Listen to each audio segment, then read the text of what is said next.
Văn Thị Ông năm nay tròn 20 tuổi, em cao 1m60, thích múa và hát những làn điệu truyền thống của dân tộc mình. Hiện tại em đang may bán trang phục dân tộc Mông để nuôi dưỡng ước mơ. Em luôn mơ ước trở thành một chủ xưởng may trang phục truyền thống. Bộ trang phục em mang đến hôm nay bao gồm áo, váy trắng, yếm, mũ, thắt lưng và cuốn chân. Bộ trang phục được tạo bởi những đường chín tinh tế, những nét hoa văn họa tiết độc đáo. Trang phục của dân tộc Mông Trắng được may có sự kết hợp hài hòa giữa nét truyền thống và nét hiện đại, tạo nên một bộ áo váy mang nét đặc trưng của người Mông Trắng.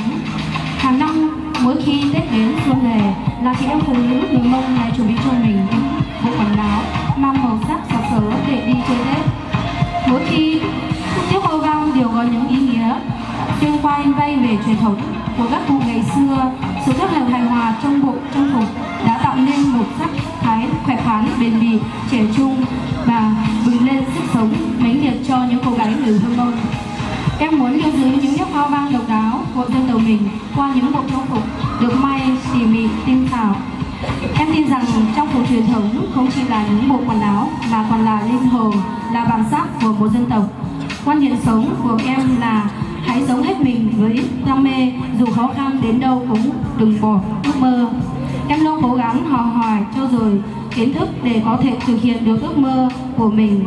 Em muốn góp phần nhỏ vào việc bảo tồn và phát huy những giá trị văn hóa truyền thống của dân tộc Mông. Thí sinh Vàng A Chua, năm nay em 22 tuổi, em cao 1m68. Sở thích của anh là chăm sóc cây trồng và vật nuôi. Những lúc rảnh rỗi, anh thường dành thời gian đọc những cuốn sách hay. Anh muốn tốt nghiệp trường Đại học Nông lâm Thái Nguyên. Hiện tại anh đang là chuyên viên văn phòng Đảng ủy xã, luôn mơ ước trở thành một người có ích cho xã hội và muốn góp phần giúp để xây dựng một cuộc sống tốt đẹp hơn cho mọi người.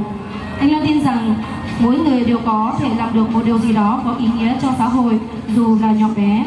Đến với hội thi ngày hôm nay, anh muốn khắc lên mình bộ trang phục truyền thống của nam dân tộc Mông Trắng nói chung và xã Hang Lieu nói riêng. Bộ trang phục bao gồm áo, quần ống và phát triển kiến thức đến kỹ năng.